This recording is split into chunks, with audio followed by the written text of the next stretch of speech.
Hello YouTube, this is Ghost Rider from the home QTH, and I thought I would make a video about amateur radio towers and installation of the same. So that's what we're going to talk about in this short video, so stick with me. Okay, so first let's talk about the actual tower sections themselves.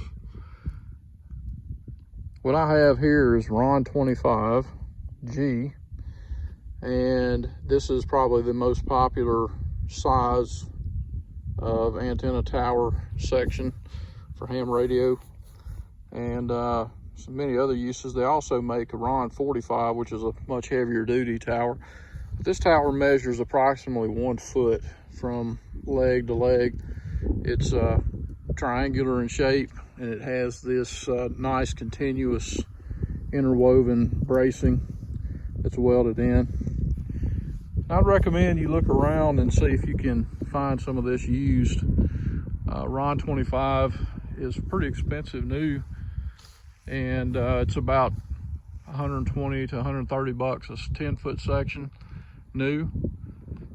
I have 6 sections here, so I've got slightly over 60 feet of tower, and I found this for approximately $30 a section used. You want to make sure it's not rusted, pitted, or split. Make sure all the weld joints at the bracing are good, and that you don't have any significant dents or deformation in the legs of the tower. So the Rohn 25 is pretty popular. I just wire brushed some of mine. It had some light rust on the outside on the galvanizing, and sprayed it down with some of the that aluminum type paint, a galvanizing Galvalume type paint. Okay, let's talk about structural aspects. Right now I've got the base of mine in a 4 foot by 4 foot by 4 foot deep concrete pour. I elected to purchase the Rohn 25 tilt base, which is attached into the concrete with 6 anchor bolts. And those 6 anchor bolts are about a foot to 18 inches long. What you're actually seeing here sticking up above the soil is just a grout pad that I poured using a 2x4 form, and I poured that flowable to get up under the base plate. I actually left the base plate up about an inch, inch and a half off of the top of the concrete. So each of these anchor bolts is double nutted. There's actually a nut and a washer under there embedded in the grout.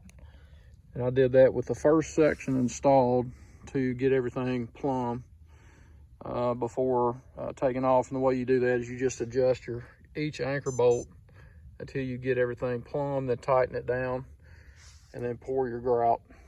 I think I used a Master Builder's 529 grout for that. So they recommend about a 4 foot by 4 foot by 4 foot deep concrete, whether you're doing freestanding or guide, up to a certain point. You can look at the Rohn installation catalog for that. I've got 60 feet of tower. Probably not recommended that you stand up that much tower by itself on the tilt base, but I elected to build about half of the tower out in the field, attached the guy wires, and then pulled up about half the tower, and then stacked everything else out. I had a boom truck come out. Actually, a guy that installs signs came out and helped me stack out the rest of it in the antennas. So let's move over to the guy posts. So here you see one of the typical guy posts that I used. It's also in about a 4 foot deep concrete pour. This is an approximate 8 foot post. There's about 4.5 feet of it sticking out of the ground. The rest of it is actually embedded in the concrete.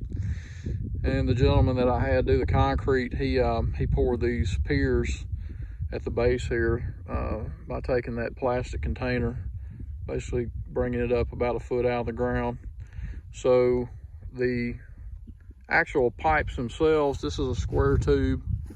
I think it's a 5x5 square tube, about 3/16 that I basically designed that. The bracket itself is through a notch in both sides of the guy post, as you can see here, and it's been welded in on both sides, and it's been filled with concrete as well. The bracket here is about a 1/2 inch thick with 1-inch holes. I elected to use 3 layers of guys to this tower, which is a little bit overkill for my height.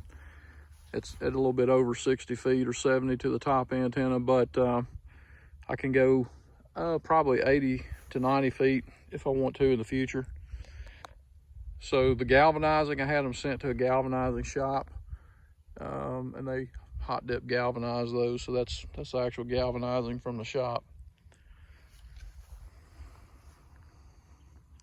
All right, the actual anchors here are probably something that you would have a lot of questions about, and as well as the guy ropes, which these are actually cables. Let's just start with the ropes. These are 3/16 EHS, Echo Hotel Sierra, basically high strength, high tensile, 3/16 diameter cables, which recommended by Rohn, and they're also galvanized. Now, the best tip I could probably tell you in this whole series of connections here is to use what's called big grips. That's this loop that wraps around the cable, and this is terminated with an end swedge. These are not actually required, but if you're in a place that has a lot of ice, you could actually have ice get under, or water get under these and freeze, and it tends to try to unravel the end. These big grips prevent you from having to use cable clamps, which you would probably have to have at least 3 to 5 cable clamps per lay here, per guy rope. That's a lot of work, and those actually need to be put on correctly and tightened correctly for them to operate properly. So we've got the big grip fit for the 3/16 EHS. They're actually red in color, color coded. They make them for other sizes as well. They're terminated in a thimble, galvanized thimble. And I elected to use here 1/2 inch turnbuckles. Get the highest quality turnbuckles you can find. Do not go cheap on the turnbuckles. Even the ones that are from offshore are pretty expensive, I would say. The onshore ones are probably triple that amount. Just go with a high quality turnbuckle that the same people that sell the guy cable and the thimbles. Texas Tower is one of them. There's also a company in Virginia that sells all the equipment. But you see I've got, this is basically an eye, and this is called a jaw end of the turnbuckle. And these are terminated at the guy post with a couple of quick links. This one didn't need one, so that one's just directly in. There's a bolt here on each one of them. You want to make sure you go around to the tower several times during the year and just make sure that the bolts are all tight and not loose.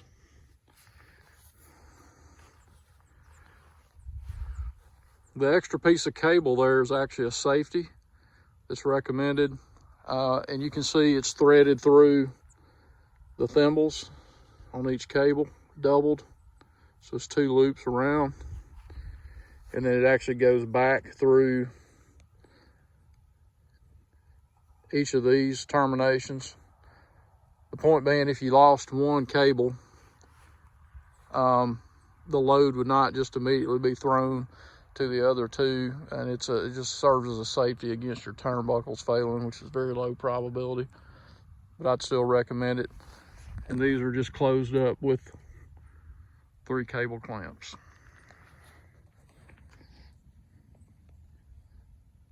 One other thing, it's a little bit more work if I can get this to focus, but you can see I have inline insulators on all the guy ropes.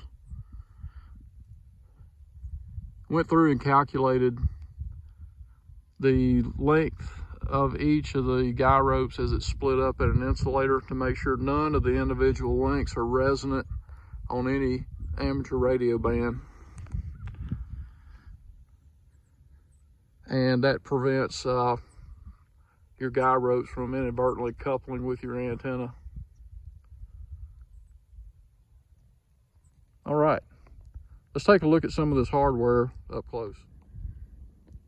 Okay, here we have some of the hardware up close that you saw actually terminated at the guy post, as well as a couple of items that we use to tension up the guys. It's very, very important that you pay attention to and tension up the guys as recommended in the Rohn installation specs. I believe for most 3/16 guy rope, the tension is recommended to be 399 pounds.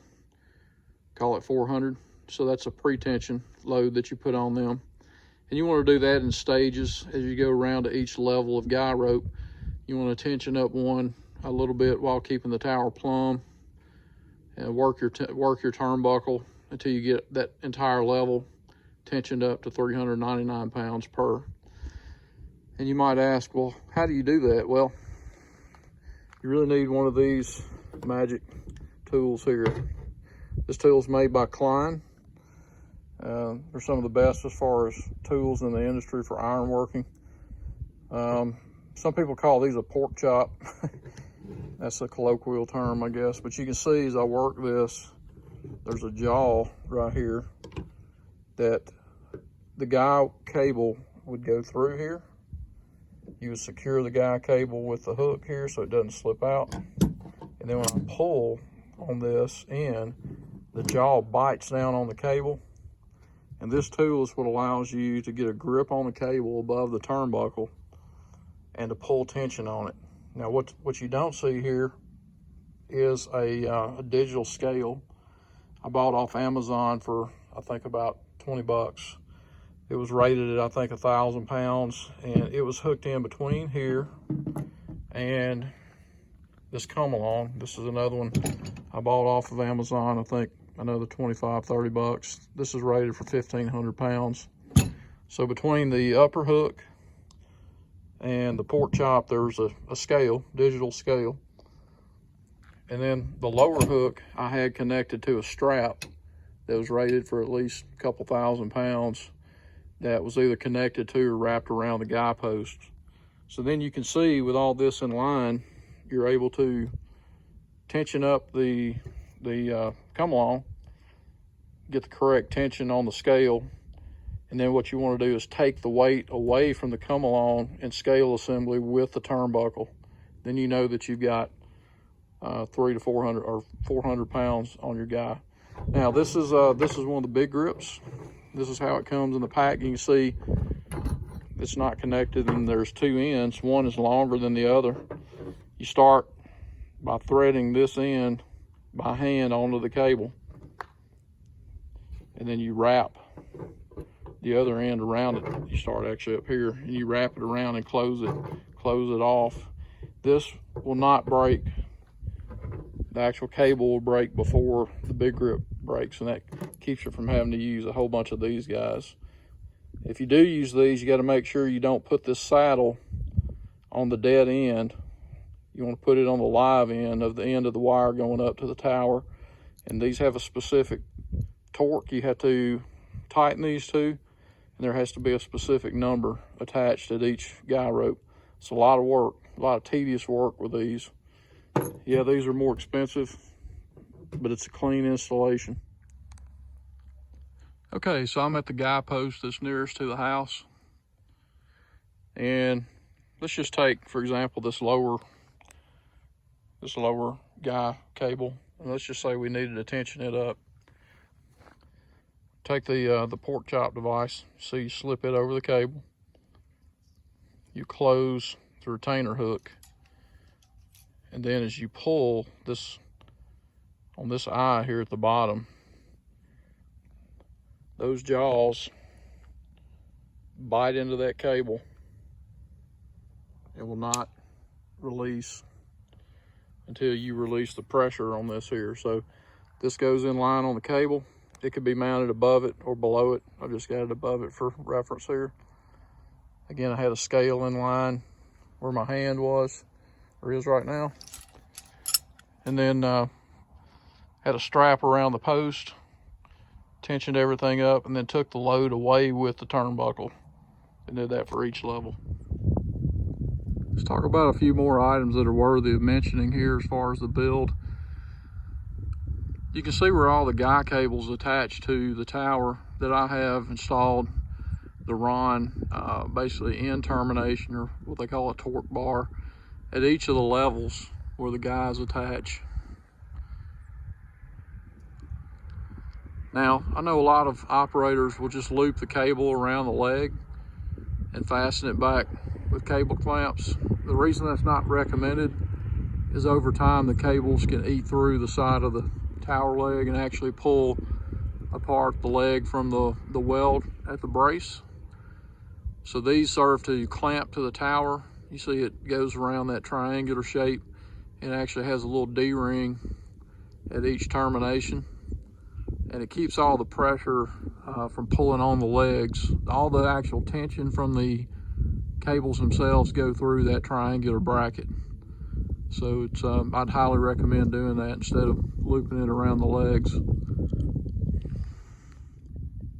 A couple other advantages about the tower are obviously you can get your antennas up. You can put up a pretty good sized beam antenna. What I have up here now is a Mosley TA63N, which is a 6-band beam.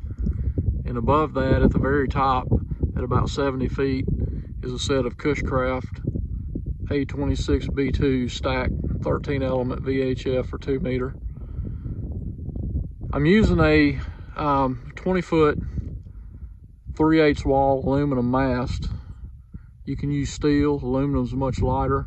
It's sticking out of the top of the tower about 12 feet. I'm using the flat top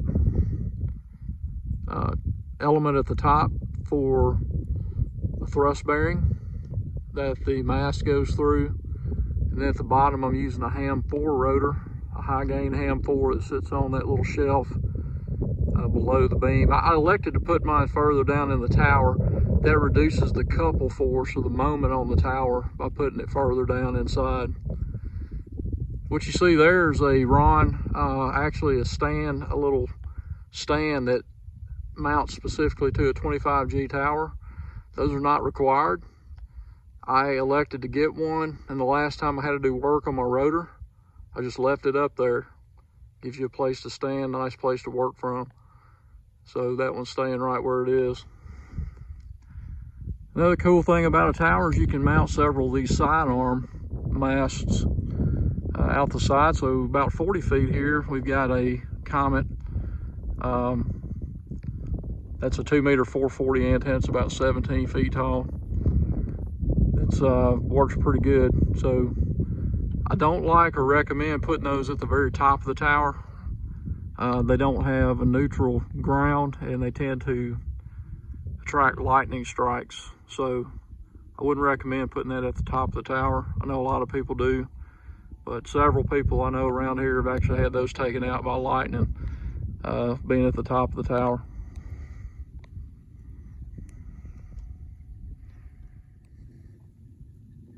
Let's talk about tower placement and grounding. One of the challenges I had at my QTH was finding a place for the tower that was close enough to the ham shack, which is up in the second floor there above the garage, but yet provided a place where I could get the guy posts out of the yard and out of the way. These cables, you have to be careful. I mean, if we've got a tractor here, and sometimes we like to ride 4-wheelers, you want those out of the way where somebody's not going to inadvertently run through that at night or in low light conditions. So for me to put this tower closer to the house, and right now it's about 65 feet off the back of the house, I did a lot of layout and could not find an acceptable place to put the guy posts that were not either in the middle of the yard, in the backyard, or somewhere over near where we park the cars. So this installation was particularly driven by the guy post layout. So I would just recommend you really do your homework, figure that out first before you locate your tower. Having said that, I've got about 200 feet of run on all my coax once you consider the tower height and how far it is away from the shack. It's not such a big deal for HF frequencies, but for VHF, UHF, it's getting to be a stretch. So I elected to install for that. This is a 5/8 heliax, which cuts that loss way on down. This won't be a detailed explanation of tower grounding or lightning protection, but what I did here was at each leg installed a clamp and installed a large, I believe this is a number 6 or number 4 wire that goes out about 10 feet or so off each leg away from the tower to an 8-foot copper ground rod. So that's at each leg. I also bonded all the coax through this nice little bracket. I think DX Engineering sells this. And I've got these alpha delta isolators on each line. It's got a little fuse in there, so if it feels a lightning surge or a strike, it's supposed to burn through that fuse first before carrying on down the line. Of course, if you take a direct strike, that's probably not gonna help, but this is at least some measure of protection against that. And I've got the heliax over on the very left through its own. That's a UHF isolator there. So highly recommend those. Another manufacturer of those is Polyphaser, I believe. These are alpha delta. Come over to this side. This is my rotor connector. I've got it connected to the same bracket, so it shares a common ground. I've got liquid tape over all the screw connectors here between the cable that's running up the tower and the one that's going back into the shack. And I periodically come out here and recoat this just to make sure it doesn't get a short in it. And then the whole bracket that the polyphasers are on are connected into a separate ground rod via this flat copper braided strap. So that's the connections at the tower. Let's check out what we've got before we go in the house. Okay, looking toward the tower from the back of the house at the guy post near the house, I've installed 4-inch conduit all the way from the back of my house to the tower. I have a pull box installed halfway, about 35 feet along the length. That's really helpful. Looking back here at the house, we see the conduit 90s up out of the wall. I just took a cap, trimmed it out for all the coax to come out. It just somewhat prevents as much water from getting down in there. While we're here at a guy post, let's look at the grounding. So again, here I've got a clamp clamped onto the guy post, and I've got a heavy gauge copper wire running off of each guy post down into a 10-foot ground rod out in the yard somewhere. There's one of those on each of the guy posts. So that's what I've done for grounding there. Some people do a lot more ground rods than that, but that's currently what I have installed. As the coax comes out of the conduit into the wall, I made up an aluminum bar as a bracket, isolated it from the wall. Actually, these are just little mounts with some 3/4 PVC and some brick screws into the grout there between the brick. I've got another alpha delta isolator on each coax at the wall, just for double protection. And then I've got a common ground here coming off of the bus bar, which connects into my house ground, which then goes down to the main ground for the house.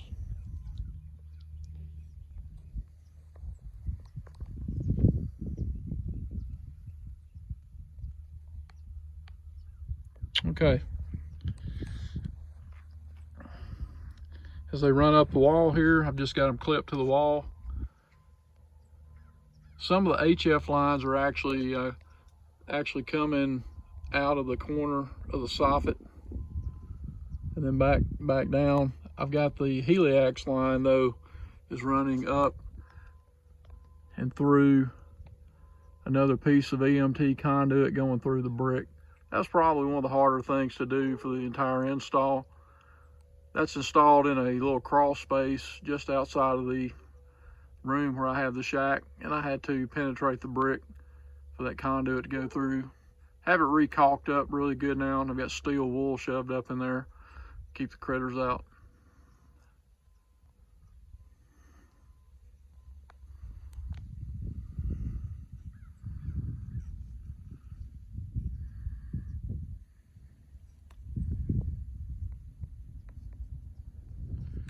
Thanks for watching.